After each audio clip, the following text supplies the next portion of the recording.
He's usually our Monday morning insider, so it's not Monday, but Tiki is with us. It's Tuesday. Our NFL insider, three-time Pro Bowler, Tiki Barber. Football, it's upon us. Tiki, good morning. Good morning. How you guys doing? We're excited. We're pumped. The season is 2 days away, and all kinds of information is flowing. LeVeon Bell is ready. He has signed his deal. As much as anything else, and obviously training camp ain't what it used to be, and I'm sure you have some significant stories to tell on that. But still, showing up after everybody does that work and like stepping in ready for the season, it's okay with guys that are veterans. They don't have to go through the punishing time. Well, you hope it's okay with guys that are veterans and have been through this many, many times. And we saw Michael Strahan do this his last year, and you didn't worry about Mike. He was 12 years in.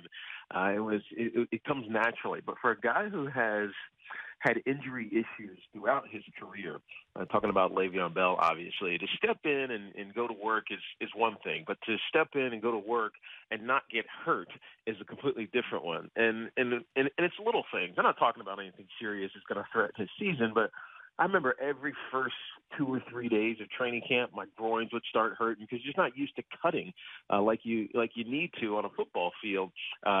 Doing whatever you do, you could be running hills, you could be doing half marathons. It doesn't matter. It's not the same kind of functional change of direction that you need to play the game of football. So those are the little things that you worry about, especially. Let's not forget, especially because he went out of their playoff game last year with a groin injury, and so keep an eye on that. Other than that, I'm okay with him not taking a pounding of the preseason.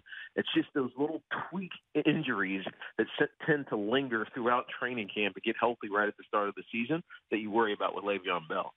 Tiki Barber's joining us, of course, on Brady and Price. You'll hear him every Monday during football season on the starting lineup. Let me ask you about, I don't know that they're quarterback battles, but are there really small windows for the veteran guys? I think Tom Savage just ahead of Deshaun Watson out of Clemson. Deshaun Watson, yeah. I think Mike Glennon, who got named the starter for the Bears, who play Atlanta in Week 1 at Soldier Field, just ahead of Mitch Trubisky. People raved about Trubisky. You went through something similar when you watched Eli Manning and Kurt Warner. Kurt Warner was brought to the Meadowlands as an insurance policy, and Eli, a lot like Peyton, a lot like a lot of guys, had a lot of struggles that first year. He had a lot of trouble moving the chains that first season. It's just no matter how good you were in college, and Mitch Trubisky was great at North Carolina, but it was in a limited, obviously, time frame. He only played 13 games in his college career. It's just a different adjustment because there's things you simply haven't seen.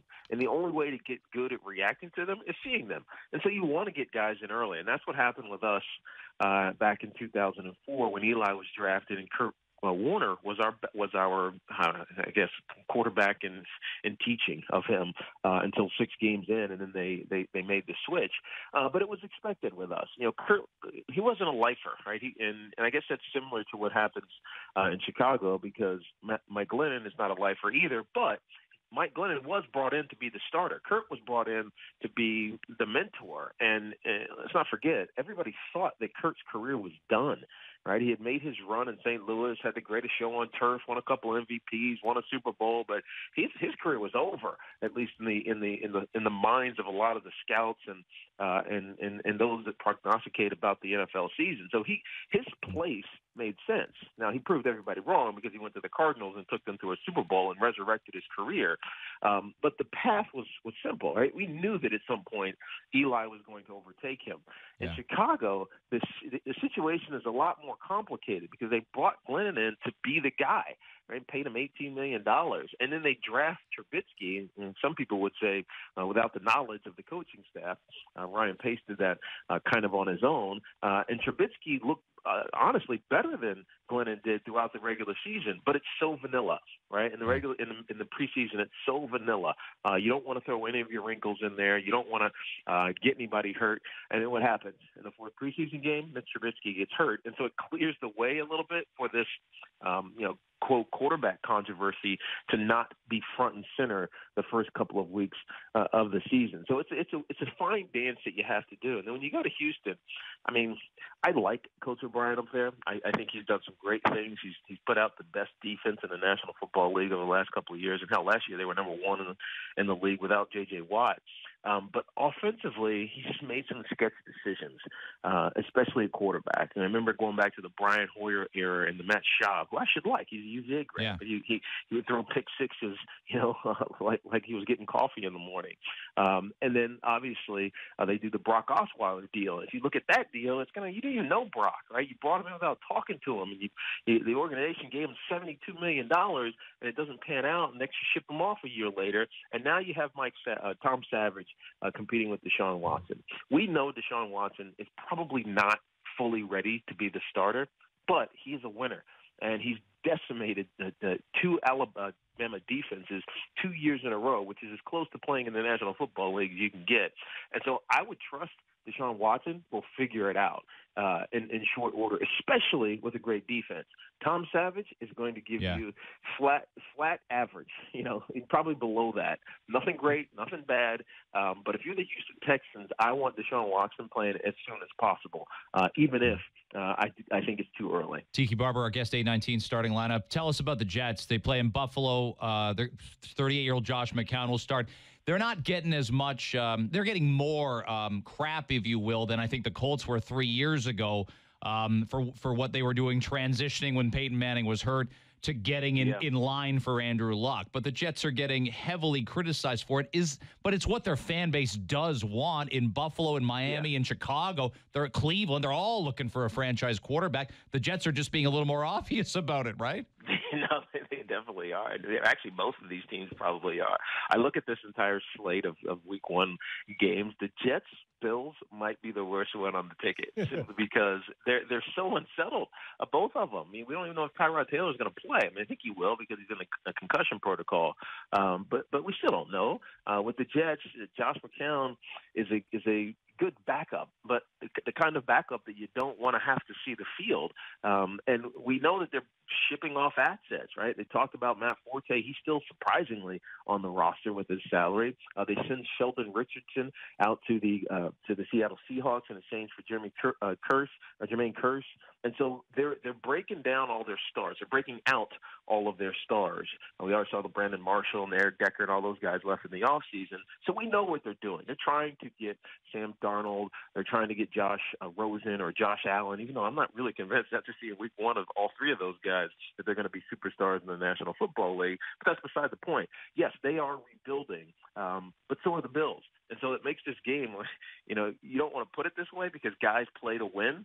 And even if the organization is tanking for a top player, the guys on Sunday afternoons are going to be going all out because it's their livelihood that they're playing for. I feel like this game has a conflict of interest as it plays out on the field.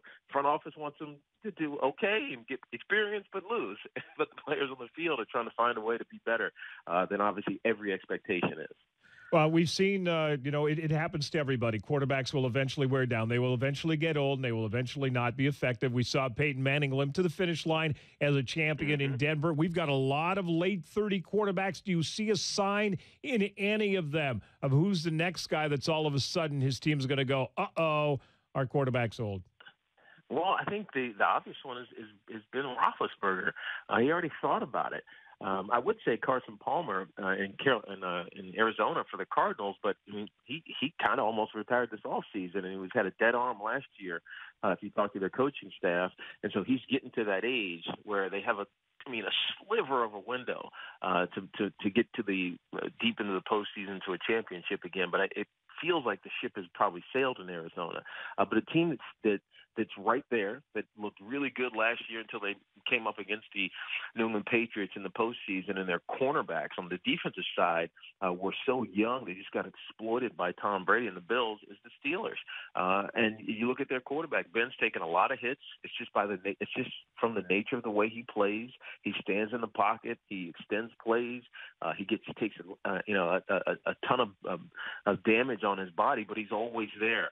But we even heard this, and it may have been just because he was upset and disappointed in what happened in that postseason, that playoff game against the New England Patriots. He talked about retiring.